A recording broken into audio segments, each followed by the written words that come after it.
তিনটি ঋণ পরিশোধ করা পর্যন্ত ভগবান তার নৌকায় নেয় না। তিনটি ঋণ কি কি? এক হচ্ছে দেব ঋণ, এক হচ্ছে পিতৃঋণ, আর আরেকটি হচ্ছে মুনি ঋষিদের ঋণ। বাবা একটু বুঝিয়ে দিই, অনেকে বুঝতে পেরেছেন, অনেকে পারেন নাই। দেব ঋণ কি? মানে দেবতাদের ঋণ। দেখুন, ভগবানের জন্য আমরা একটুক দিতে কষ্ট পাচ্ছি, অনেকে দেয়, অনেকের মন আছে, কিন্তু বাবা জগতের লক্ষ্য কি জানেন? যে দিতে চায়, যার ধন আছে তার মন নেই, আর যার মন আছে তার, এমন আছে না বাবা? সবার কথা বলিনি, কিছু কিছু মানুষের কথা বলছি। তাহলে দেখবেন আমরা ঋণী কতটা। দেখুন, প্রথমে এলো কি? দেব ঋণ, দেবতাদের ঋণ। কেমন? আপনি যদি আমাকে একটা চুড়ি দান করেন, মানে একটা চুড়ি দান করেন, আমি আপনাকে কি বলবো? ধন্যবাদ বা কৃতজ্ঞতা প্রকাশ করবো, তাই না? লক্ষ্য করুন, আপনি একটা ওমা চুড়ি দিলেন, আমি আপনাকে ধন্যবাদ দিলাম, দিলাম তো? আচ্ছা, এই চুড়ি কি হারিয়ে যেতে পারে না? নষ্ট হয়ে যেতে পারে না? তবু আপনাকে ধন্যবাদ দিলাম। কিন্তু যেই হাতে আমি চুড়ি পরবো, এই হাতটা কে দিয়েছে গো? এই হাতটা দিল ভগবান। ওই তাকে একদিন আমরা ধন্যবাদ জানিয়েছি?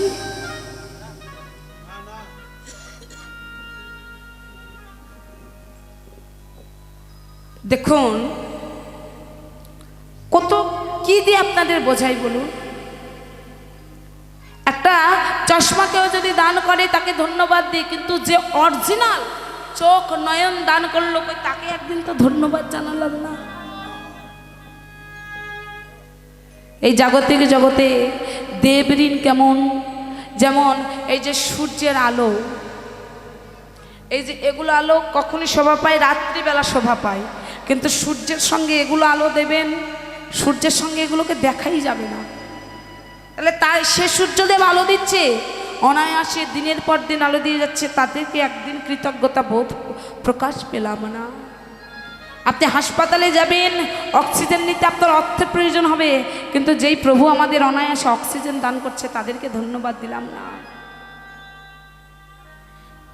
আত্মীয় স্বজন আমার বাড়িতে এলে, আত্মীয় স্বজন আসার পর আমরা রান্নার ব্যবস্থা করি, সেবার ব্যবস্থা করি, কিন্তু জগতে যখন আমি আসব, আমি আসার আগেই আমি কেমনভাবে থাকব, কি খেয়ে বেঁচে থাকব, আমার প্রভু আগেই ব্যবস্থা করে দিয়েছে। কি দিয়েছে? আমি আসার আগে আমার মায়ের বক্ষ সুধায় স্তনদুগ্ধ দান করে দিয়েছে। সেই দুগ্ধখানা অতীব ঠান্ডা নয় যে সন্তানের নিউমোনিয়া হবে, অতীব গরম নয় যে সন্তানের মুখ পুড়ে যাবে, বেশি মিষ্টিও নয় যে সন্তানের খেতে এমনভাবে সুন্দরভাবে দিয়েছে যে আমার ভক্তের যেন কোনো কষ্ট না হয়। এটা হচ্ছে দেবতাদের ঋণ, এই দেব দেবীদের ঋণ। প্রকৃতির সাহায্যে যে আমরা বেঁচে আছি, তাদেরকে একবার ধন্যবাদ দিতে হবে। এই আলো তো আজকে এলো, এই আলো কতদিন আগে, কত বছর আগে ওই জোনাকির গায়েই তো ভগবান দিয়ে রেখেছিল বাবা, দিয়ে রাখেনি? জোনাকি পোকা দেখতে দেখা যায় কালো, বলো তার পিছনে কেবা দিয়েছে আলো, বলো। তাহলে ভগবানের উপর যে কৃতজ্ঞতা বোধ, শুধু তাই নয়, এটা হচ্ছে দেবতাদের ঋণ। এবার এলো পিতৃঋণ। পিতৃঋণ সারাদিন বললেও তো শেষ হবে না বাবা। পিতা মাতাদের যে ঋণ, এই ঋণটা শোধ করে যদি নাও করতে পারো, পিতামাতাকে কখনো কষ্ট দিও না, এক কথাই শেষ। এবার এলো মুনি ঋষিদের ঋণ। মুনি ঋষি মানে যারা বিজ্ঞানী, বর্তমান যুগে বিজ্ঞানীরা, যেমন আমাদের আলো, ফ্যান ব্যবস্থা করে দিয়েছে, ইলেকট্রিক যারা আছে, ঔষধ দ্বারা ঔষধ খাচ্ছেন আপনারা, এই ঔষধগুলো বিজ্ঞানী মহাজনেরা তৈরি করেছেন। এখন আপনি ওই ঔষধটা সেবা করার সময় যদি যে ওই ঔষধটা তৈরি করেছে তাকে যদি একটা কৃতজ্ঞতা বোধ করতে পারেন। যেমন আমরা পদ গাই, আমরা পদাবলী কীর্তন করি, দেখবেন প্রত্যেকটা পদের পিছনে মানে শেষে একটা করে বৈষ্ণব কবির নাম লেখা থাকে, তাই না? ওই নাম বলে তাকে প্রণাম করতে হয়। ঠিক তদনুরূপ যে যাহা সৃষ্টি করেছে তার উপর সম্মান না দিতে পারলে তুমি নিজেও সম্মান পাবে না। তাই যদি যখন জীবাত্মা পরমাত্মার সঙ্গে মিশে যাবে তখন আর কোনো ভক্তকে বোঝা যাবে না, কোনো ভক্তকে কেউ কষ্ট দিতে পারবে না। সর্বাঙ্গে ব্যথা লাগলে, জিহ্বায় ব্যথা লাগলে যেমন সর্বাঙ্গ পীড়া ভোগ করে, ঠিক তদনুরূপ এই বিশ্ব সংসারে যে কোনো একটা ভক্ত দুঃখ পেলে পুরো বিশ্ব সংসারই দুঃখে দুঃখিত হয়। তাই তো স্বামী বিবেকানন্দ বলেছেন কি, বহুরূপে সন্মুখে ছাড়ি তুমি কোথায় খুঁজেছ ঈশ্বর, জগতে জীবে প্রেমে করে যেই জন সেই জন সেবিছে ঈশ্বর। যখন চিকাগোর শহরে গিয়ে লক্ষ লক্ষ মানুষের মধ্যে আমাদের ভারত বাংলাদেশ থেকে গিয়েছিলেন কে একজন ভক্ত, যার নাম ছিলেন স্বামী বিবেকানন্দ। সেই স্বামী বিবেকানন্দ গিয়ে লক্ষ লক্ষ মানুষের সামনে দুটো কথা বলতে চেয়েছিলেন, কিন্তু বলতে দিয়েছিলেন না। আমেরিকার প্রেসিডেন্ট তার নিকট কেঁদেছিলেন প্রভু, তার নিকট বলেছিলেন স্বামী বিবেকানন্দ সাহেব আমাকে 10 মিনিট নয়, আমাকে 2 মিনিট সময় দিন, আমি জীবের উদ্দেশ্যে কিছু কথা বলতে চাই। তিনি ওই আসরে উঠে বলেছিলেন, ঠিক আছে বাবা, তুমি যখন এমন করে কাঁদছো, তোমাকে 2 মিনিট নয়, তোমাকে 5 মিনিটের সময় দিলাম, তুমি জীবের উদ্দেশ্যে কিছু বলো। সেই আসরে উঠে বলেছিলেন, বহুরূপে সন্মুখে ছাড়ি তুমি কোথায় খুঁজেছ ঈশ্বর, জগতে জীবে প্রেম করে যেই জন সেই জন সেবিছে ঈশ্বর। কথাটা বিচার করবেন। বক্তব্যের সময় ছিল না 5 মিনিট, আর ভক্ত শ্রোতা করতালি দিয়ে তাকে সম্বর্ধনা জানিয়েছিলেন। ওই করতালির সময় ছিলেন 7 মিনিট। বক্তব্য সময় 5 মিনিট আর করতালির সময় 7 মিনিট। আমেরিকার সন্তুষ্ট হয়ে, আমেরিকার সরকার সন্তুষ্ট হয়ে তাকে আরো 35 মিনিট বাড়িয়ে দিয়েছিলেন। এবার যখন একটা ছোট্ট জাত এসে যখন আমাদের ধর্ম ছোট করে তার ধর্ম বড় করলো, মানে স্বামী বিবেকানন্দ সবার মনে জায়গা করে নিয়েছে। মানুষের মনে জায়গা করে নেওয়া কি সহজ? বিধর্মীরা, বাকি ধর্মীরা বললেন মানি না, তোমার ধর্ম মানি না। এই কে আছিস, একটা টেবিল নিয়ে আয়। একটা টেবিল আনা হলো। ওই টেবিলে কোরআন, বাইবেল থেকে শুরু করে যত যত গ্রন্থ ছিলেন সব ধর্মের সমস্ত গ্রন্থ রাখলেন বাবা, কিন্তু গীতাটা রেখেছিলেন সবার নিচে। সবার নিচে গীতা রাখলেন, আর ওপরে সব ধর্মগ্রন্থ রাখলেন। দেখে বলছে, এই যে দেখো তোমার গ্রন্থ নিচে, এই জন্য তোমার গ্রন্থ নিচু, মানে ছোট তোমার গ্রন্থ। স্বামী বিবেকানন্দ বলেছিলেন, বাবু আপনাদের বিচার আপনারা নিজেরাই করলে কেমন? আমার ধর্ম যে বড় আপনারা নিজেই প্রমাণ দিয়ে দিলেন। কেমন? এই যে বিল্ডিংটা গড়েছেন, মন্দিরটা গড়েছেন মা, এই মন্দিরের ওপরে যতই চকচকে হোক না কেন, এই মন্দিরের ভিতটা যদি মজবুত না হয় তাহলে এই বিল্ডিং কি থাকবে বাবা? থাকবে না। ভিতটা মজবুত করতে হবে। অর্থাৎ আপনাদের যে গ্রন্থ সারি সারি আছেন, ওই নিচের ভিতটা মজবুত, যে ওপরে থাকে সে বড় নয়। আপনাদের ধর্মগ্রন্থ আপনারাই বিচার করলেন কি আমার গ্রন্থ যে বড়, আপনারা প্রমাণ দিয়ে দিলেন। কেন? আপনাদের গ্রন্থ আছে ওপরে, মানে আপনাদের ধর্মের গ্রন্থ অন্য ধর্মের গ্রন্থের ভার বহন করতে পারে না। আর আমার গীতা আছে নিচে, যেই গীতা সমস্ত ধর্মের ভার বহন করতে পারে, যে ধর্ম তার চাইতে বড় ধর্ম আর এই জগতে হতে পারে।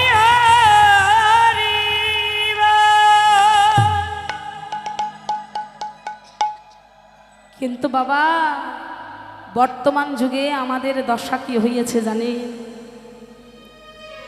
আপনি প্রত্যেকটা ঘরে ঘরে SSC pass, inter pass, commerce, masters pass, আপনি সার্টিফিকেট দেখতে পাবেন, প্রত্যেকটা ঘরে ঘরে আছে, কিন্তু প্রত্যেকটা ঘরে ঘরে সেই গীতাটাকে আপনি দেখতে পাবেন না। আজও বর্তমান যুগে দাঁড়িয়েও প্রত্যেকটা ঘরে ঘরে সে গীতা নেই, প্রত্যেকটা ঘরে ঘরে সে গীতা পাওয়া যাচ্ছে না। খোঁজ করে দেখুন, প্রত্যেকটা ঘরে ঘরে শ্রী চৈতন্য চরিতামৃত পাবেন না। বাবা, যেই 20 বছর পড়াশোনা করে, যেই 20 বছর পড়াশোনা করে আপনি একটা চাকরি পেলেন, ওই চাকরি কি আপনার নষ্ট হয়ে যেতে পারে না বাবা? আপনি এই জন্মটা আপনার ভালো করার জন্য, সেটেল হওয়ার জন্য আপনি 20 বছর পড়াশোনা করে চাকরি করলেন, পাকা বাড়ি করলেন, 10 তলা বাড়ি করলেন, গাড়ি করলেন, সমস্ত কিছু করলেন, কিন্তু কতক্ষণ?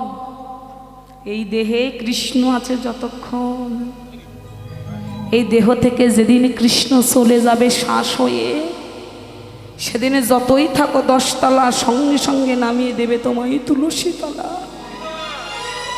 আর যেদিন তুলসী তলাই নামিয়ে দেবে, সেদিন ভাই বলো, বন্ধু বলো, তোমার কেউ আপন হবে না। তাই এই জন্মের জন্য তুমি অনেক কিছু করেছো বাবা, কিন্তু যেদিন তোমার স্থান হবে সেই শ্মশান ঘাট, যেদিন তোমাকে সবাই ফেলে রেখে চলে আসবে, বলি সেই দিন তুমি সেদিনের জন্য তো কিছু করতে হবে নাকি?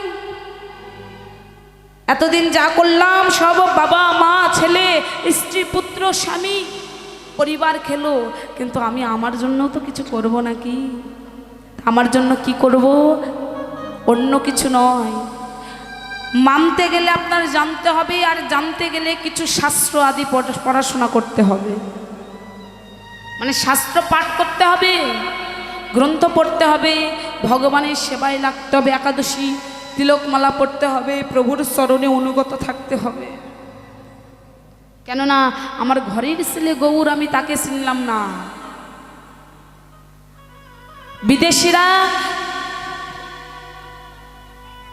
কিছু বছর আগে, কিছু না বেশ কিছু বছর আগে ইন্ডিয়ার থেকে একটা মণি তারা নিয়ে গিয়েছিলেন বিদেশিরা।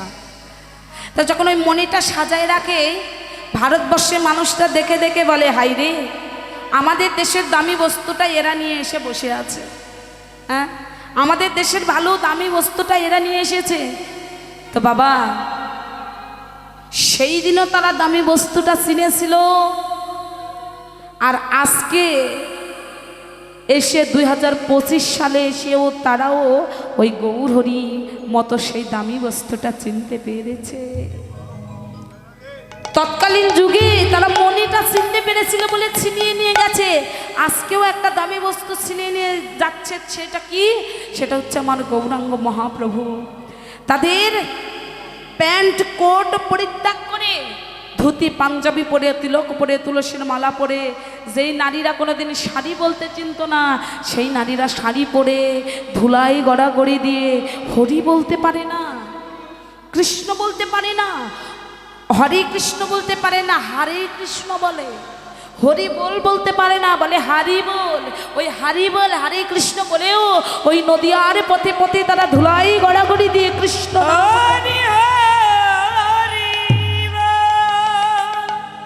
তাহলে লক্ষ্য করে দেখুন কতটা ভক্ত তারা, বৈষ্ণব তারা। তাই বলছে হই হই তার হই, কার? যেজন আমার হয় আমি তার হই। যে আমার চিন্তা করে আমি তার চিন্তা করি, যে আমার চিন্তা করে না আমি তার চিন্তা করি না। করি না বললে ভুল, করে না তা নয়। কিন্তু একটা কথা মনে রাখবেন, বিড়াল, বাবা বিড়াল দেখেছেন? ওই বিড়াল ওই মুখে করে ইঁদুরের বাচ্চাটাকেও নিয়ে যায়, আবার নিজের বাচ্চাটাকেও নিয়ে যায়, যায় না? একই রকম করে একইভাবে নিয়ে যায়। কিন্তু দেখবেন যখন ইঁদুরের বাচ্চা নিয়ে যায়, তখন দেখবেন ওই ইঁদুরের বাচ্চার গায়ে ক্ষতের দাগ থাকে, রক্তের দাগ থাকে। কেন? ক্ষত বিক্ষত করে নিয়ে যায়, অযত্ন করে। আর যখন নিজের বাচ্চাকে নিয়ে যায়, তার গায়ে একটু কাঁচড় লাগতে দেয় না। তা বাবা, ও মা, আপনি যদি কৃষ্ণ নাম করেন, হরি নাম করেন, ভগবানের মনোনীত হয়ে থাকতে পারেন, তবে আপনাকেও যখন নিয়ে যাবে আদর স্নেহ ভালোবাসা দিয়ে নিয়ে যাবে। আর যদি আপনি ভগবানেরকে না মানেন, নাস্তিক হন, তবে ওই ইঁদুরের বাচ্চার মতো করে ক্ষত বিক্ষত করতে করতে আপনাকে যমলোকে নিয়ে যাবে বাবা। তাই হই হই বলিয়া গোরা ফিরায় পাচনি, ফিরায় ভাবের গতি বুঝি নিত্যানন্দ রায়, ভাবের গতি বুঝি নিত্যানন্দ রায়। সিংহর শব্দ করি বদন বাজাই, ও বদন বাজাতে লাগিল, বাজাতে লাগিল, বদন বাজাতে লাগিল, বাজাতে লাগিল, সিংহর শব্দ করি বাজাতে লাগিল। কি বলছে? ভাবেরও গতি, মানে ভাবের ওই ভাবের গতি বুঝতে পেরে ভাবেরও গতি বুঝে নিত্যানন্দ রায়, মানে নিত্যানন্দ এলেন। ভাবেরও গতি বুঝে নিত্যানন্দ রায়, সিংহার শব্দ করি বদন বাজায়। বদন বদন বাবা, আপনাদের কাছে আমার একটা ছোট্ট প্রশ্ন, কথা প্রশ্ন নয়, জিজ্ঞাসা, কারণ প্রশ্ন করার অধিকার নেই। আচ্ছা, মহাপ্রভু যখন হরিনামের ধ্বনি করেছিলেন, আচ্ছা বাবা, নদিয়ায় কি শুধু এই কয়েকজন ভক্ত ছিলেন, আর কি ভক্ত ছিলেন না? মানে আপনারা যে কয়েকজন এসেছেন, শুধু কি এই কয়েকজনই ভক্ত না আরো ছিল? আরো ছিল বহু বহু। তবে সবাই শোনে, সবাই কি আসে বাবা? যারা গৌর হরিকে ভালোবাসে তারাই আসে। কিছু কিছু মানুষ আছে, কিছু মায়েরা রাগ করবেন না মা, আমাদের মা, আমরা নারী জাতির মধ্যে কিছু কিছু মানুষ আছে, বাবারা আর কিছু করুক না করুক, তাদের মধ্যে একটা ভারত্ব ভাব থাকে। আসলে এলে অনেক জায়গায় দেখা যায় মায়েরা বেশি কথা বলে, বাবারা কথা বলে না কেন? তাদের মধ্যে একটা ভারত্ব ভাব আছে, ধৈর্য আছে। আর ধৈর্য ছাড়া কখনো কৃষ্ণ ভজন হবে না, শান্ত ভাব আছে। আর আমরা নারী জাতি, আমাদের মধ্যে কোনো শান্ত ভাব নেই, খুব কম আছে। কিছু কিছু মানুষ আছে, কিছু কিছু নারী আছে, ও বাড়ির আঙিনায় কীর্তন হয়, ও ঘরের মধ্যে ডিসেল লাইনে সিরিয়াল দেখে। আছে না মা? অপরাধ মাফ করবেন, আছে না? আছে না? আছে। দেখো, অবশ্যই আমি শুধু মায়েদেরকে উপলক্ষ করে বলি, সবাইকে উপলক্ষ করে বলছি, কিন্তু এখানকার মায়ের আমার বড় ভক্তিমতী মা। কেন জানেন? কারণ আমি গত বছরও কীর্তন করেছি, আমি জানি, আমি বুঝি যে এখানকার ভক্তের মধ্যে কতটা প্রেম আছে, আমার মায়েদের মধ্যে কতটা ভক্তি আছে, দেখলেই বোঝা যায়। কিছু কিছু মানুষ আছে দেখবেন মা, ওই যে বললাম টিভির সিরিয়াল দেখে। এখন আমার কথা হচ্ছে, সিরিয়াল দেখো, আমি নিষেধ করি না সিরিয়াল দেখতে, কিন্তু বাবা ওই ছুরি দিয়ে মানুষ কেটে মেরে ফেলাও যায়, আবার ওই ছুরি দিয়ে অপারেশন করে মানুষকে বেঁচে তোলাও যায়। দোষটা কি ছুরির না মানুষের? বাতাস হচ্ছে, যেখানে সুগন্ধ সুগন্ধ ভেসে আনছে, যেখানে দুর্গন্ধ দুর্গন্ধ ভেসে আনছে। নদীর স্রোত বইছে, যেখানে ময়লা ময়লা ভেসে আনছে, আর যেখানে ভালো ভালো ভেসে আনছে। আচ্ছা, দোষটা কি ওই বন্যা বা বাতাসে? না, দোষটা হচ্ছে স্থানে। একটা ঔষধ, আপনার ঘুম ধরছে না, একটা ঔষধ সেবা করবেন মা, আপনার ঘুম আসবে ভালো। কিন্তু ওই ঔষধ যদি আপনি 50টা থেকে 100টা খান, কি হবে? চিরতরে ঘুমিয়ে যাবেন, তাই না মা? তা ওই টিভির মধ্যে কোনো দোষ নেই, তোমার আমার দেখার মধ্যে দোষ আছে। কি? আচ্ছা মা, আমি তো দেখি না কোনো দিন, টিভি সম্পর্কে বুঝি না, আমরা সারা জীবন কীর্তনেই তো থাকি। তো আচ্ছা, ওই টিভিতে কি ভালো কিছু হয় না? মানে ধর্মীয়, ধরুন এই যে মহাভারত, রামায়ণ বা ভক্ত চরিত্র হয় না? হয়, সব হয় না। তাহলে মা ওই সিরিয়াল দেখে তো কোনো লাভ নেই, সংসার ভাঙা গড়া ছাড়া অন্য কিছু তো বোঝা যায় না। হ্যাঁ, ও আমার কাকু বলছে একটা ছেলের নাকি 3-4টে করে বউ হয়, একটা মেয়ের নাকি 3-4টা করে স্বামী হয়। তাহলে মা যেটা দেখলে আমাদের সংসার ভাঙে যাবে, যেগুলো দেখলে আমাদের কিছু জ্ঞান আসবে না, বুদ্ধি আসবে না, বিবেক আসবে না, সেগুলো আমরা কেন দেখব বাবা? আমাদের পার্শ্ববর্তী যে ইসলাম ধর্ম, ওই ইসলাম ধর্মে একটা কথাই কথায় বলে তাদের নাকি গান শোনা, গান বাজনা নাকি হারাম, বলে না? আচ্ছা বাবা, শুধু কি তাদের ধর্মেই হারাম, আমাদের ধর্মে হারাম নয়? আমাদের ধর্মে কি গান ভালো? গান ভালো নয়, গান হারাম। আবার গানই হচ্ছে ভালো। কেন? মহাজন রবীন্দ্রনাথ বলেছেন, যে গান ভালোবাসে না সে একজন খুনি। যে গান ভালোবাসে না সে একজন খুনি, মানে যে কোনো সময়ে একজন মানুষকে খুন করে দিতে পারে। তবে ইসলাম ধর্মেও গান হারাম, আমাদের ধর্মেও গান হারাম। ইসলাম ধর্মেও গান ভালো, পুণ্যের কাজ, আমাদের ধর্মেও পুণ্যের কাজ। তবে গানগুলো বাবা গানের মতন হতে হবে। এক কথাই হরি বল। আমি গৌরহরিকে বলবো না যে আমি এসেছি, আর রামায়াকেও বলতে নিষেধ করেছে, তুমিও যেন বলো না আমি এসেছি। ওই কালিদাসের ঘরে লুকাই থাকবো। মহাপ্রভু যদি বুঝতে পারে যে আমি আস্তে আস্তে কালিদাসের ঘরে লুকাইয়েছি, তবে আমি বুঝবো এ ভগবান। ঠিক আছে, ওই রামায়া মহাপ্রভুর কাছে আসছেন।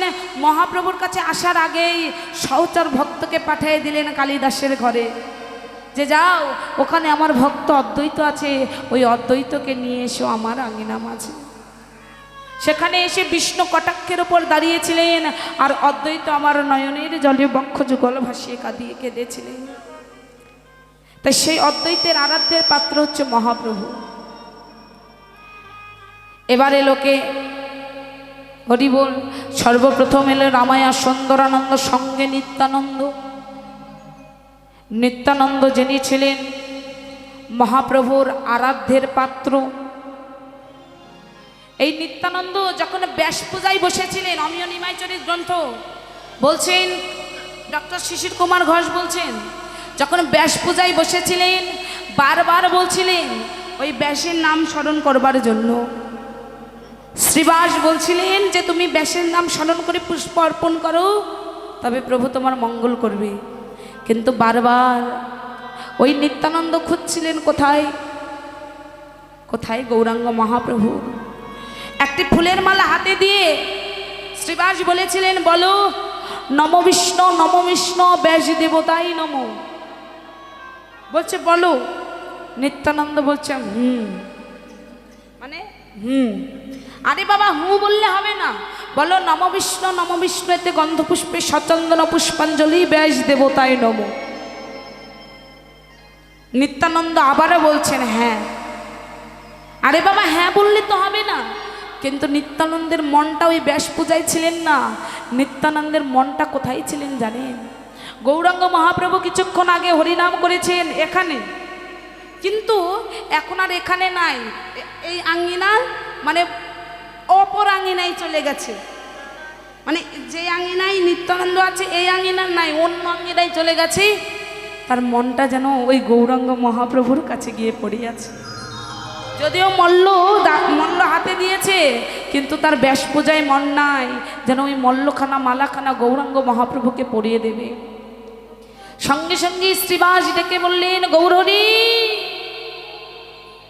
ও নিমাই, তুমি এসো একবার আমার কাছে।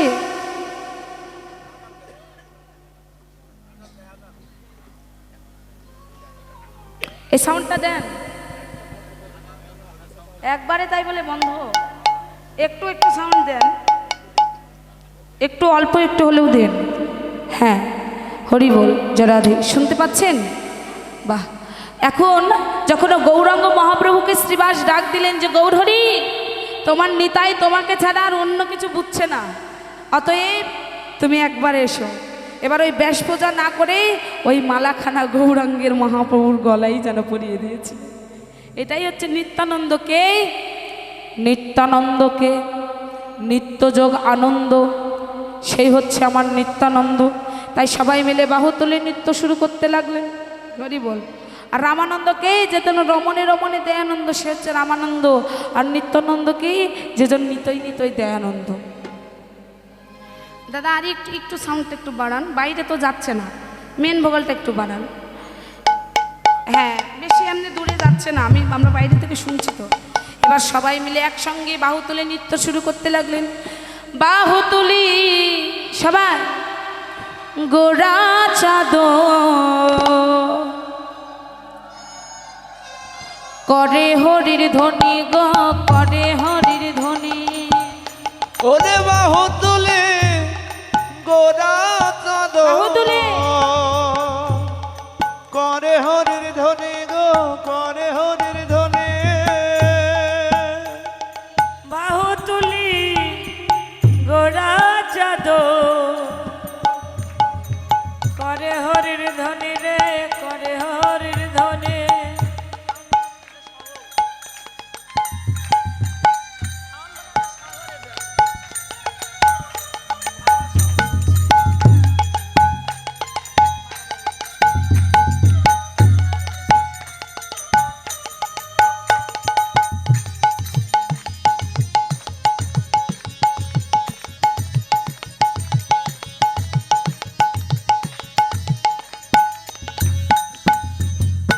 আনন্দে বিভার ভেল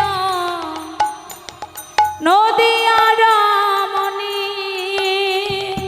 আনন্দে বিভর ভেল নদিয়া রমণী। ও তাদের আনন্দ ধরে না, আনন্দ ধরে না, আনন্দ ধরে না, তাদের আনন্দ ধরে না, নদিয়া রমণী গণের আনন্দ ধরে না। নদিয়া রমণী গণের আনন্দ ধরে না। মহাপ্রভু যখন প্রভুত্ব হয়েছিলেন, মানে মহাপ্রভু এসেছে এটা জানে, কিন্তু মহাপ্রভু যে ভগবান এটা জানে না বাবা। এটা কিন্তু সমস্ত অমেয় নিমাইচরিত গ্রন্থের কথা। তো যখন নৃসিংহদেব মানে মহাপ্রভু যখন অন্তরঙ্গ ভক্ত নিয়ে নাম সংকীর্তন করছিলেন, শাস্ত্রে কি বললেন? বহিরঙ্গ ভক্ত নিয়ে নাম সংকীর্তন আর অন্তরঙ্গ ভক্ত নিয়ে প্রভু করেন রস আস্বাদন।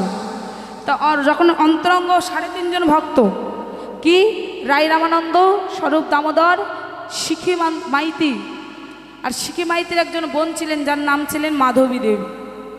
তো এই 3.5 জন অর্ধাঙ্গিনী, অর্ধেক মানে 3.5 জন ভক্ত নিয়ে যখন নাম অন্তরঙ্গ ভক্ত সঙ্গে করে নিয়ে যখন হরিনাম সংকীর্তন করছিলেন, বিলাস রস আস্বাদন করছিলেন, তখন বাকি যাদেরকে বাহিরে রেখেছিলেন তারা বাদী হলেন। হরিনাম করবে, দরজা বন্ধ করে কেন? চলবে না হরিনাম। এবার সমস্ত ভক্তবৃন্দ সঙ্গী করে নিয়ে ওই যে যারা নাম ছিলেন চাঁদ কাজী, ওই কাজীর দরবারে গিয়ে নালিশ জানিয়েছিলেন। ওই কাজী সাহেব যেই না সৈন্যদল পাঠিয়ে দিতে চেয়েছিলেন, ঠিক সেই সময় সবাই নিমাইকে বলেছিলেন, নিমাই তুমি দূরে কোথাও পালিয়ে যাও। কিন্তু কিছু মানুষ নিমাইকে রাগানোর জন্য বলেছিলেন, কিছু মানুষ নিমাইকে মন্দ করার জন্য মানে বিচলিত করার জন্য বলেছে, আবার কিছু মানুষ ভালো করার জন্য বলেছে। নিমাই বলছে, দেখো আমি যে পাঠ শিখেছি এই পাঠের তো এখানে কোনো মূল্য নেই। আমাকে যদি ধরে নিয়ে গিয়ে ওই যে কাজীর ওখানে গিয়ে আমার নাম যদি তারা শ্রবণ করে, তাহলে আমার নাম আরও বেড়ে যাবে, বা আমার এই যেই কথাটা যে বা যেই সঙ্গীতটা বা যেই পড়াশোনাটা আমি জানি সেটা কি ওখানে প্রকাশ করতে পারবো। সেখানে শ্রীবাস সেই সময়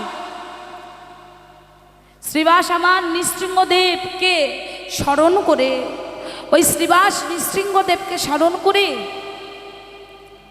প্রার্থনা করছিলেন। বিষ্ণু কটাক্ষর ওপর নৃসিংহদেব আছে আর প্রার্থনা করছে, হে নৃসিংহদেব তুমি কৃপা করো।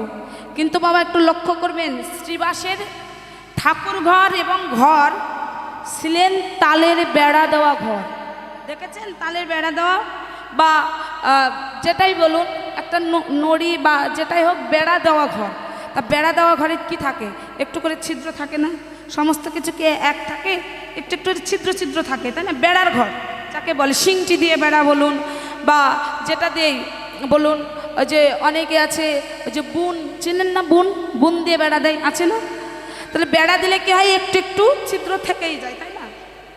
তা ওই মহাপ্রভু যখন প্রার্থনা করছেন নৃসিংহদেবকে, তখন মহাপ্রভু গিয়ে দরজায় হাত দিয়ে ডেকে ডেকে বলছে, শ্রীবাস দরজা খুলো, তুমি যাকে ডাকছো এই দেখো আমি এসেছি। তা একজন প্রার্থনা করার সময় যদি বাইরে কেউ এসে যদি বলে আমি তোমার ভগবান, রাগ লাগবে না? একটু একটু রাগিত অন্তরে, আবার একটু অনুরাগের অন্তরে গিয়ে দরজাটা খুলে যেই না দিলেন, মহাপ্রভু অমনি ওই নৃসিংহদেবকে ওই বিষ্ণু কটাক্ষ থেকে নামিয়ে মহাপ্রভু ওই মানে ওই সিংহাসনের ওপর বসেছিলেন। এটা অমিয় নিমাই চরিত গ্রন্থের কথা, কিন্তু আমি নিজে পড়েছি এই গ্রন্থটা। তাহলে যখন বসেছিলেন, এবার যখন বসেছিলেন তখনও কিন্তু ভাবেনি, কিন্তু সেই সময় যখন বসলেন তখন মহাপ্রভুর অঙ্গ দিয়ে দিব্য আলো যেন বাহির হচ্ছিলেন। এতটাই আলো বাহির হচ্ছিলেন, মহাপ্রভুর রূপ চৈতন্য রূপ ধারণ করেছিলেন সেই সময়। এতটাই আলো বাহির হচ্ছিলেন যে ওই যে বেড়া দেওয়া, বুনি দিয়ে বেড়া দেওয়া, ওই বেড়া দিয়ে বেড়ার মানে একটু ছিদ্র আছে ফাঁকে ফাঁকে, সব যৌতিগুলো বাহির হয়ে গিয়েছিলেন। মহাপ্রভু চলে যাওয়ার 3 দিন পর্যন্ত ওই যৌতি ছিলেন। এবার সবাই যখন জানতে পারলেন মহাপ্রভু এসেছে, তখন সবাই অভিষেক করানোর জন্য জল এনেছিলেন। যখন জল এনে মহাপ্রভুর অঙ্গ ধৌত করিয়ে দিয়েছিলেন, ওই জলের সঙ্গেও ওই যৌতিখানা বাহির হয়ে গিয়েছিল, সব যেন সোনালি কালার, সব সোনালি রঙের জল। এবার সেই সময় ঘরের মধ্যে গৌরাঙ্গ মহাপ্রভুকে রাখা হচ্ছে, নদিয়ার কিছু নবনীগণ তারা ডেকে ডেকে বলছে, তারা সংকোচ করছে, আমরা নারী, আমরা কেমন করে মহাপ্রভুর কাছে যাব? মহাপ্রভু বললেন, ওগো তোমাদের কারো কোনো সংকোচ নেই, যারা আমাকে দেখতে চাও সবাই আমার কাছে এসো। সেদিন মহাপ্রভুর কাছে সবাই গিয়েছিলেন। তা সেই রমণীদের আনন্দ ধরছে না। বাবা, এই মায়েরা কি শুধু রমণী? আপনারা রমণী নও, আপনারাও রমণী।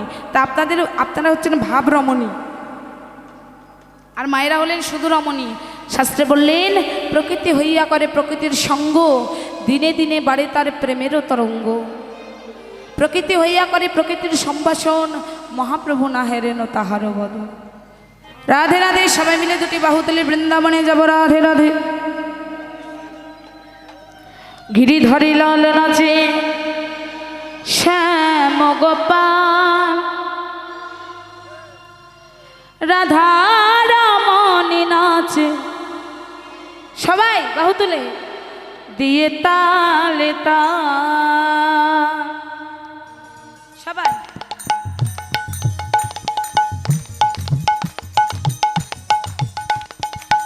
বাহু তুলে রাধে রাধে।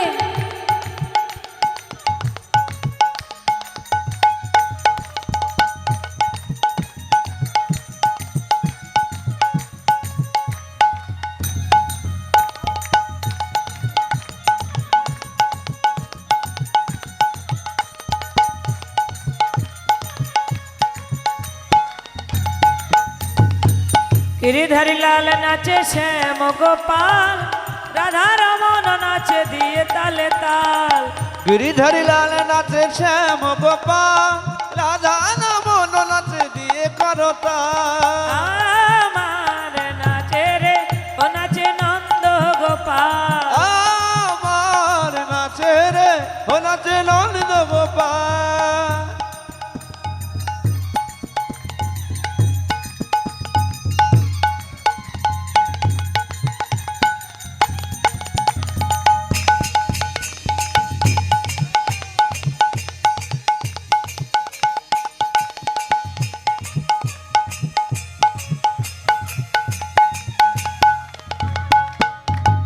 নাচে রসমঞ্চে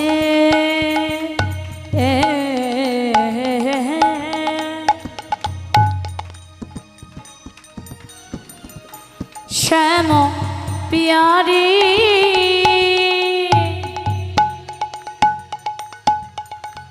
কৃষ্ণ নিতাই নাচে, নাচে বনমালী, নাচে রাসে মঞ্চে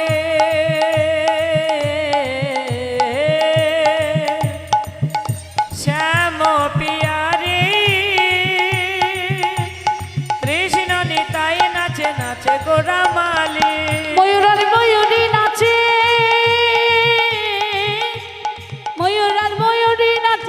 ও নাচে ধরণী মাতাল নাচে রে নন্দ গোপাল আমার নাচে রে ও নাচে নন্দ গোপাল আমার নাচে রে নন্দ গোপাল আমার নাচে রে ও নাচে নন্দ নাচে রসমঞ্চে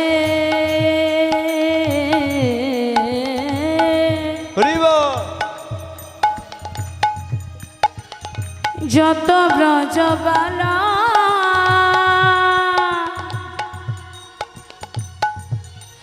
হাতে বাজে কঙ্কন গড়ে বনমালা নাচে বাহু তুলে হরিব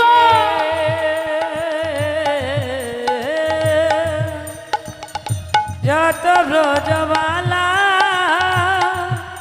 তাদের হাতেতে কঙ্কন গলে বনমালা ময়ূর আর ময়ূরী নাচে আবার ময়ূর আর ময়ূরী নাচে ও নাচে নাচে ধরণী মাতাল নাচে রে নন্দ গোপাল হরিব নাচে রে নাচে নন্দ গোপাল আমার নাচে রে ও নাচে নন্দ গোপাল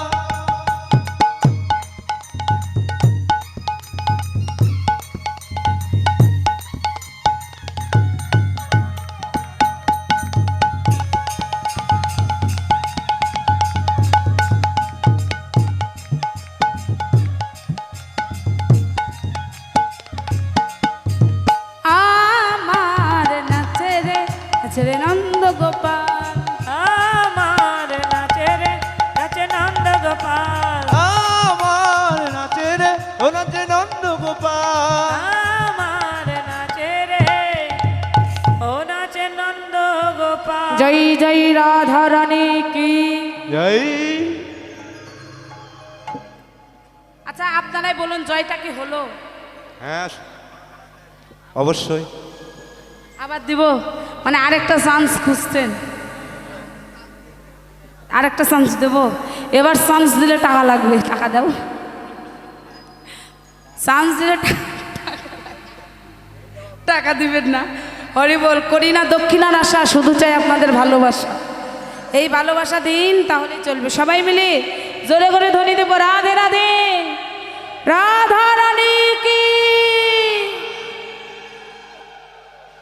রাধা রানী কি জয়। রাধা রানী কি জয়। শ্যাম সুন্দর কি জয়। আপন আপন গুরু কি জয়। নরোত্তম ঠাকুর কি জয়। ক্ষেত্রী ধাম কি জয়। কমিটি ভক্তবৃন্দ কি জয়। আপন আপন গুরু কি জয়। রাধা কৃষ্ণ প্রেমানন্দে হরিব হরিব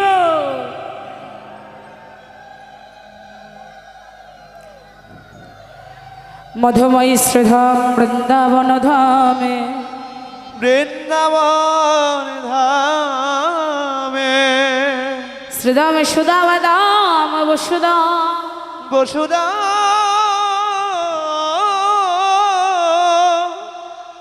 শ্রীরাম সুদাম দাম বসুদাম সুবল মধুমঙ্গল সুবাহু মহাবাহু স্তব কৃষ্ণ বলিভদ্র বলরাম সমস্ত শাখাবৃন্দ কৃষ্ণকে সঙ্গে গোষ্ঠ গোচারণে যাবেন বলে গোষ্ঠের পথে এসে দাঁড়িয়ে আছে কিন্তু অপেক্ষা তো আর সই না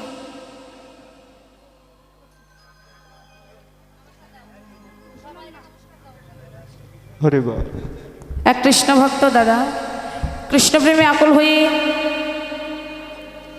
অর্থ ফল গীতা দান করেছে আশীর্বাদ করবেন যেন ভালোভাবে পড়াশোনা করে মানুষের মতো মানুষ হতে পারে প্রেম ভক্তি যেন দান করতে পারে আশীর্বাদ করবে ছিটিয়ে দেবেন না ছিটিয়ে না ছিটিয়ে না ছিটিয়ে না ছিটিয়ে দিলে ভক্তের গায়ে লাগে অঙ্গে লাগে আস্তে হাতে হাতে দেন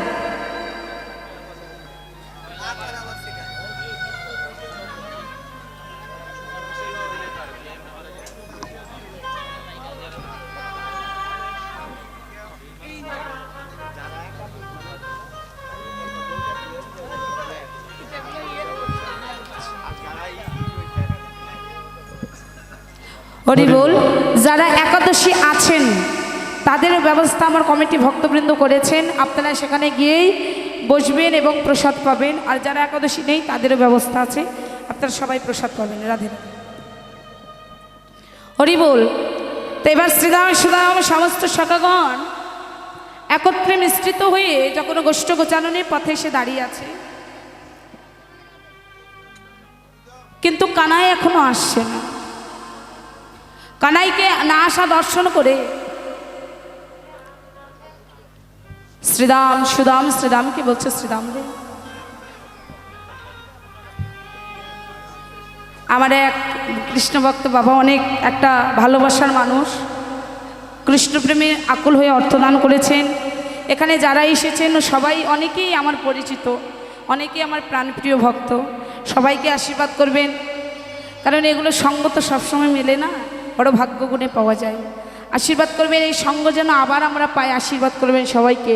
রাধা কৃষ্ণ প্রেমানন্দে হরি বল। রাধা কৃষ্ণ প্রীতি প্রেমানন্দে হরি হরি বল। রাধে রাধে। হরি বল। আজকে সুদাম শ্রীদামকে বলছে, ভাই শ্রীদাম রে, কানাই প্রতিদিন বিলম্ব করে, ওকে ডাকতে না গেলে ও কোনোদিনও আসে না। আচ্ছা, ওর অভিমান আছে, তোদের কি অভিমান নেই? চল, আর থাকবো না। হই হই রই রই ধ্বনি করে সখাগণ সমস্ত সখা চললেন গোষ্ঠীর পথে। কিন্তু গেলে কি হবে? এক এক ধেনু তো এক এক দিকে এলোমেলো হয়ে গেল, হয়ে গেল। এক এক রাখাল এক এক দিকে এলোমেলো হয়ে গেল। কেউ যেন সামলাতে পারছে না কানাই ছাড়া। শ্রীদাম বলছে, সুদাম রে, দেখলি ভাই অভিমান কার সাজে? অভিমান একমাত্র কানাইয়েরই সাজে। তাই আজকে চল, তোরা একটু বিলম্ব কর, আমি গিয়ে দেখি কানাই কি করছে নন্দল হয়ে। শ্রীরাম চলেছে নন্দলের আঙিনায়, গিয়ে দেখে কানাই এখনো মায়ের কোলে বসে আছে। শ্রীরাম গিয়ে কানাইকে ডাকছে, ও কানাই, বলি বসি আমার,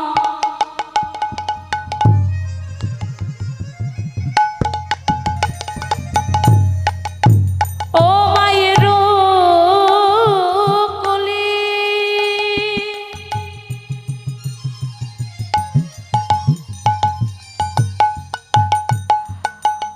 ও গোপাল ননি খেতে খেতে দোলে, ওরে বসে আমার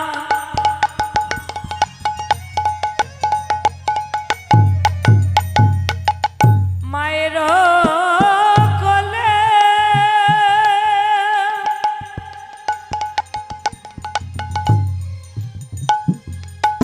গোপাল ননি খেতে খেতে দোলে, হেন কালে শ্রীদাম আইল নিতে,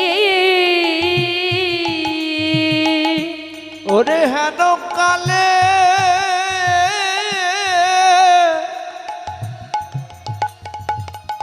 হেন কালে শ্রীদাম এলো নিতে রে, হেন কালে শ্রীদাম এলো নিতে। ও তো এই আজকি গো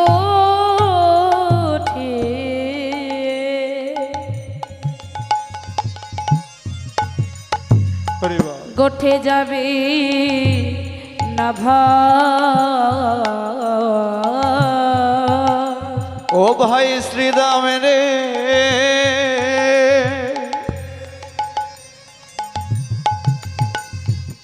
ও তুই আজ কি গো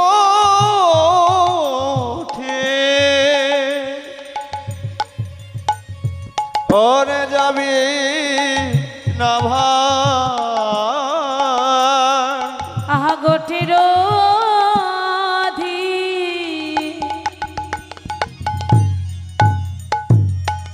অধিক বেলা হলো, ও তুই আজ কি গো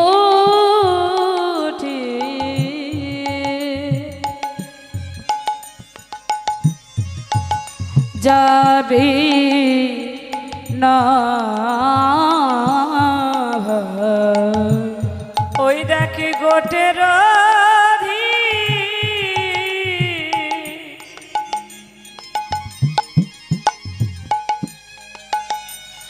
অধিক বেলা হলো ও তুই আজ কি গোঠে হরি ও বল কানাই যাবি না ভাই শ্রীধামে গিয়ে নন্দালয় রাঙি নয় দাঁড়িয়ে দেখে কানাই এখনো মায়ের কোলে বসে ক্ষীরসর নবনী সেবা করে। কানাই রে হরি বল তুই কি যাবি না গোষ্ঠ গোচারণে? তুই এখনো মায়ের কোলে বসে ক্ষীরসর নবনী সেবা করছিস? চল ভাই একবার গোষ্ঠী গোচারণে চল। শ্রীরামের সঙ্গে কানাই কথোপকথন করছে না, কথা বলছে না। সখাগণ ডেকে বলছে শ্রীরাম বলছে কানাই তোর চরণে কি আমরা কোনো অপরাধ করেছি ভাই? কথা বলছিস না কেন? তবুও যেন কথা বলে না, কথা বলে না, কথা বলছে না। শ্রীরাম একাকী অন্তরে ব্যথা পেয়ে বলছে কানাই তোর চরণে কি আমরা কোনো অপরাধ করেছি? যদি কোনো পাপ করে থাকি, অপরাধ করে থাকি, তাহলে আমাদের ক্ষমা করে দিন, কিন্তু কথা না বলে থাকিস না। চল না ভাই একেবারে চল। শ্রীরাম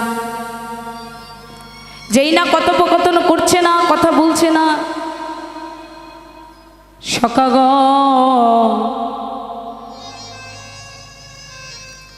কানাইয়াকে ডেকে ডেকে বললেন কানাই রে যদি কেউ কোনো অপরাধ করে, অপরাধ করে তাহলে তো সেই অপরাধের বিচারে আছে কানাই রে। হরি বল কিন্তু আমাদের রেখে যেমন করে কথা না বলা করিস না। কেন জানিস? তোকে বিহানে ওই গোষ্ঠ গোচারণের যত গাভীগণ ছিলেন জানিস, তারা কেউ গোষ্ঠ গোচারণে যেতে চায় না। কানাই কেউ গোষ্ঠ গোচারণে যেতে চায় না। তারা কি করে জানিস? যদি সামনের দিকে দেয় এক পা, পিছনে দুই পা রেখে অদূরে দাঁড়িয়ে তাকিয়ে থাকে ভাই যে আমার কানাই আসছে কিনা। আগে যত চালাই ধেনু, চালায় ধেনো ওই পিছু পানে ধাই, ধাই ওই নেহারাই চাঁদ মুখ নাহেরে তোমার, নাহারে তোমায় তারা তো পাগলের মতো যেন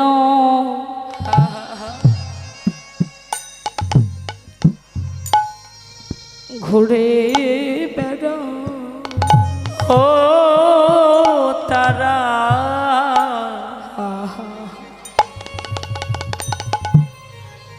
তারা যে পাগলের মতো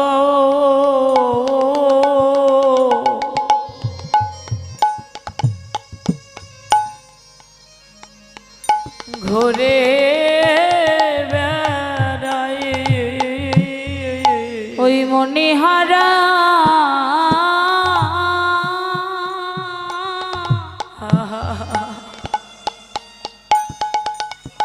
হরি বল ফণির মতো বলে হারে,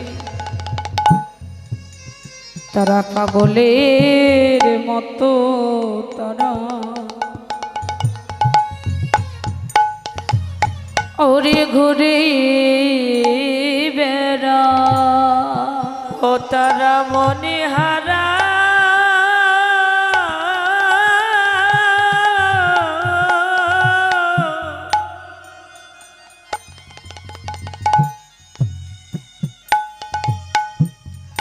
ফণির মতো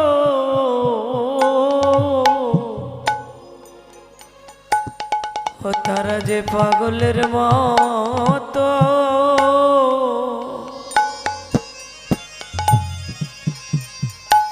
ঘুরে বেড়ায়। সখা তারা পাগলের মতো ঘুরে বেড়ায়। মঞ্জরে ভাবাবিষ্ট পদকর্তা লীলার এক পার্শ্বে দাঁড়িয়ে বলছে, শ্রীদাম ও শ্রীদাম, যা বলে বার বলেছ ভাই, বলেছ ভাই ওই বদনে আর ওই কথা বলো না, আরে বলো না। কেননা তুমি যাদের পশু বলছ তারা তো কেউ পশু নয়। যারা গোবিন্দের সুখে সুখী হয়, যারা গোবিন্দ দুঃখে দুঃখী হয়, তারা তো কেউ পশু হতে পারে না রে, পারে না রে। মহা আজকে ভগবান শ্রীকৃষ্ণ বৃন্দাবনের প্রেমকে মাধুর্যের সঙ্গে তুলনা করলেন, আর দ্বারকার প্রেমকে ঐশ্বর্যের সঙ্গে তুলনা করলেন। কেন জানেন? দ্বারকার মানুষ কিছু পেয়ে ভালোবাসে, মানে তুমি আমায় দাও গোবিন্দ, বিনিময়ে আমি তোমায় দেব। কিন্তু বৃন্দাবনের মানুষ তারা কিছু পেয়ে ভালোবাসে, কিছু হারিয়েও ভালোবাসে। তারা একটি বাতাসা দিয়ে বলে, গোবিন্দ জীবনে যে তোমার চরণে হরিবল। আমি কিছু নিবেদন করব, ওই তোমার চরণে দেওয়ার মতোই আমার কিছু নাই দয়াময়। বৃন্দাবনের ভক্তদের দশা দর্শন করবার জন্য উদ্ধবকে পাঠিয়ে দিয়েছিলেন ধরাচোরা বেনু দিয়ে। কৃষ্ণের ধরাচোরা বেনু উদ্ধবকে সাজিয়ে দিয়ে পাঠিয়ে দিয়েছিলেন। চরণে নুপুর পড়ে যেই না পাঠিয়ে দিলেন,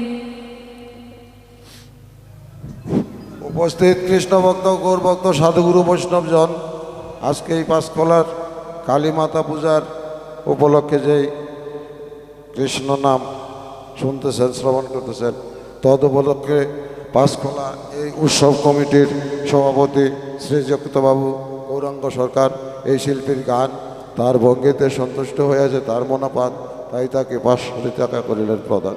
জয় জয় রাধা কৃষ্ণ প্রীতি প্রেমানন্দে, হরিধ্বনি বলমান, হরি বল বল। এই কমিটি ভক্তবৃন্দ কৃষ্ণপ্রেমে আকুল হয়ে অর্থদান করেছেন। শুধু অর্থদানের জন্য নয়, আশীর্বাদ করবেন, এই যজ্ঞটা যেন প্রত্যেকটি বছর বছর করতে পারে, আশীর্বাদ করবেন। যে রাধে রাধে। সখাগণ তারা কাঁদেছে, বৃন্দাবনে সুখ সারি তারা নয়নের জলে কেঁদে কেঁদে বলছে, দয়াময় বৃন্দাবনে সুখ সারি ভক্তগণ নয়ন বন্ধ করে বসে আছে। যেদিন থেকে কৃষ্ণ চলে গেছে সেদিন থেকে নয়ন বন্ধ করে বসে আছে।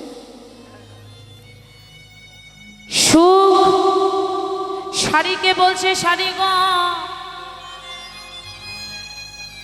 দেখো, ওই বুঝি আমার কৃষ্ণ এলো, দেখো কেন গোবিন্দের নুপুরের ধ্বনি বাজে। সারি বলছে, সুখ যে নুপুরটা বাজছে সেই নুপুরটা আমার গোবিন্দের, কিন্তু যেই চরণে নুপুর বাজছে ওই চরণটা আমার গোবিন্দের নয়। হরিবল।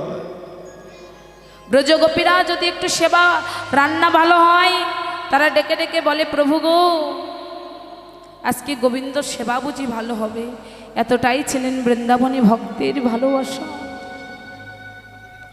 তাই সকাল বৈষ্ণব কবি ডেকে বলছে, ওরে যদি পশু বলতে হয় আমায় বল, কেননা গাভী বচ্চ থেকে শুরু করে সবাই তারা কৃষ্ণ প্রেমে আকুল হয়ে কৃষ্ণ নাম আরম্ভ করি। এর পরের জন্মে পরের যুগে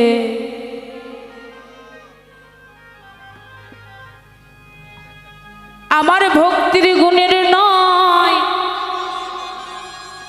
তোমার চরণের কৃপার গুণে আবার যদি জন্ম দিতে হয়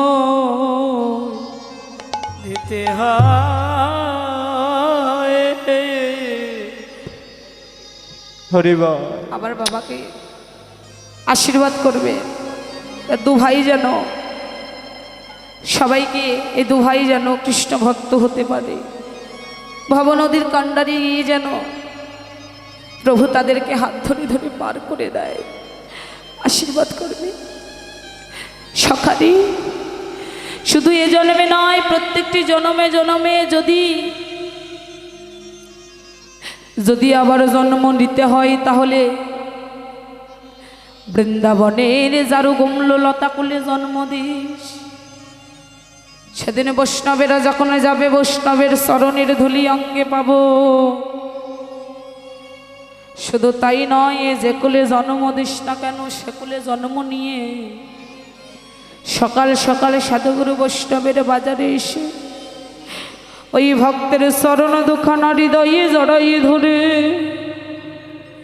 ভক্তের চরণ দুখানা চরণ ধুলি অঙ্গে মাখিতে পারি যেন, হরিবা আরে যেন বলতে পারি, একেবারে এসো এসো ভক্ত আমার।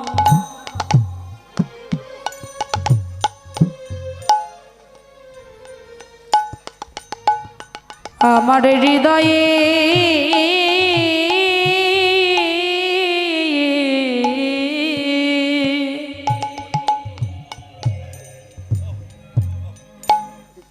আমার হৃদয়ে এসো,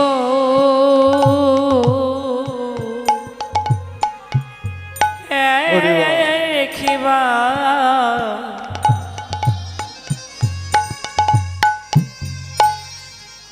একবারে সৌভাগ তো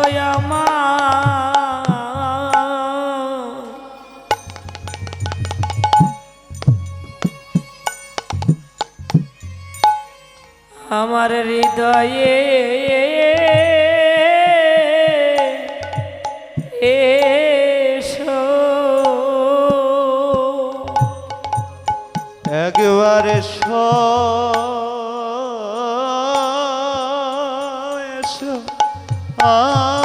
আমার,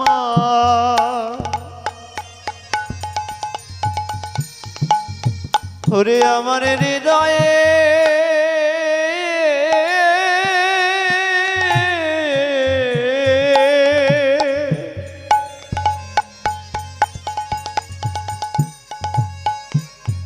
ওরে আমার হৃদয়ে এসো ভক্তরে, আমার তাপিত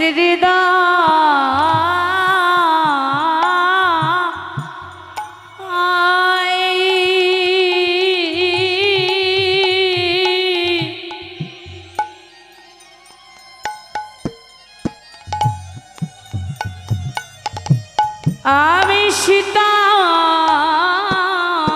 করি একেবারে সই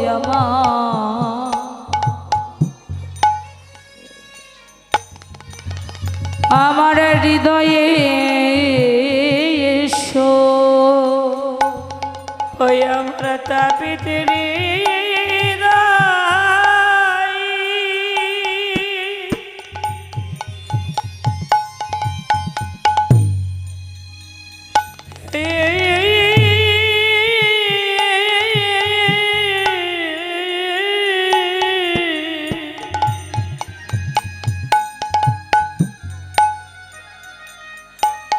আমি শীতল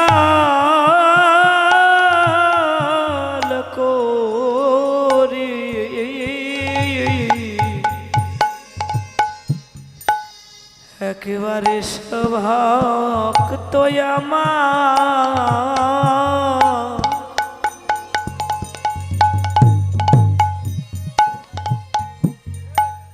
আমার হৃদয়ে এসো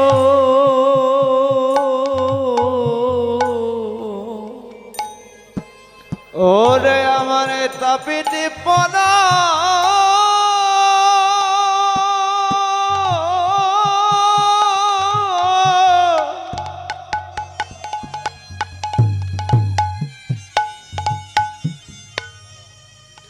ওরে সিদ্ধ করি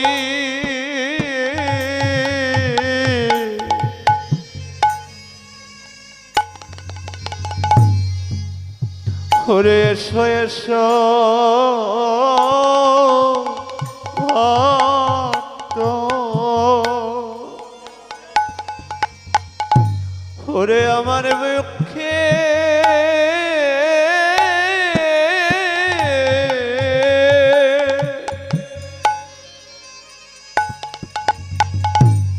ওরে আমার বক্ষে এসো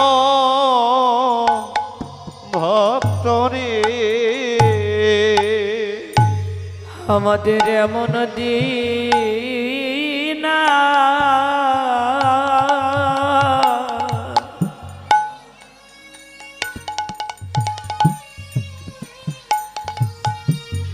ভাগ্যে হবে কি না আমাদের এমন দিন ভাগ্যে হবে কি না ওই এমন সাধু সঙ্গ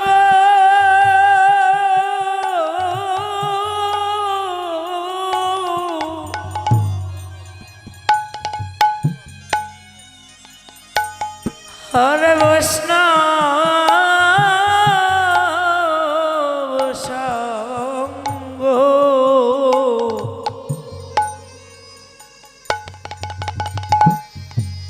আমাদের এমন দিন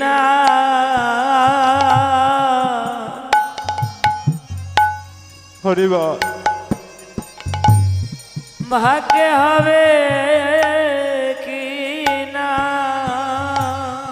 ওই সাধু গুরু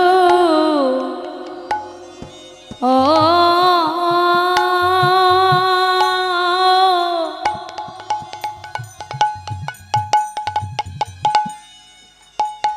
বৈষ্ণব সঙ্গ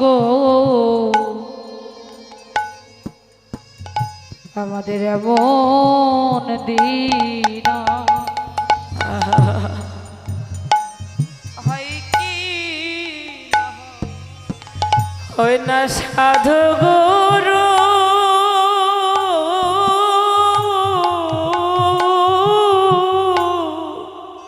হরি বল হরি বল হরি বল সাধু গুরু বৈষ্ণব সঙ্গ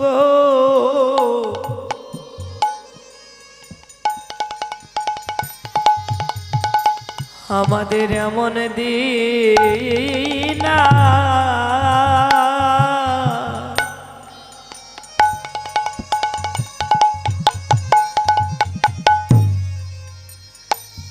ভাগ্যে হবে কে না ওরে সাধু গুরু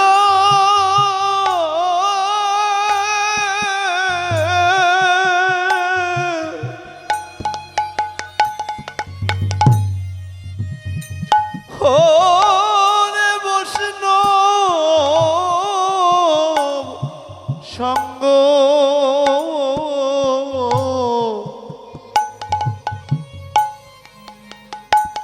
ওরে এমন দিন হলে হবে কি সাধু গুরু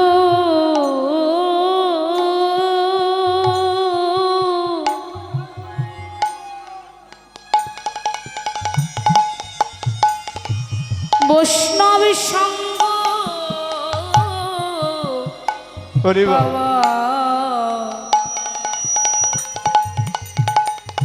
আমাদের এমন দিন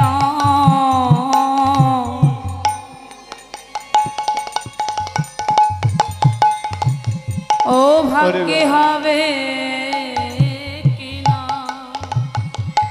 হয়ে আমার সাধু গুরু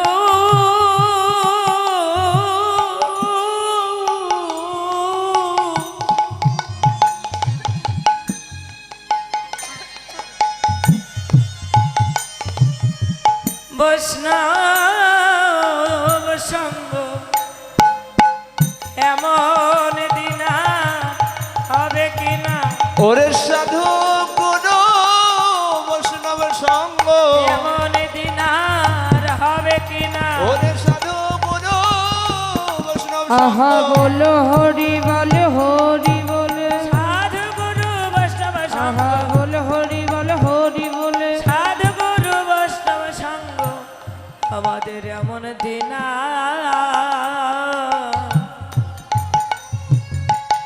হবে কি না রে সাধুগুরু বৈষ্ণব সঙ্গ আর হবে কি? হতে পারে।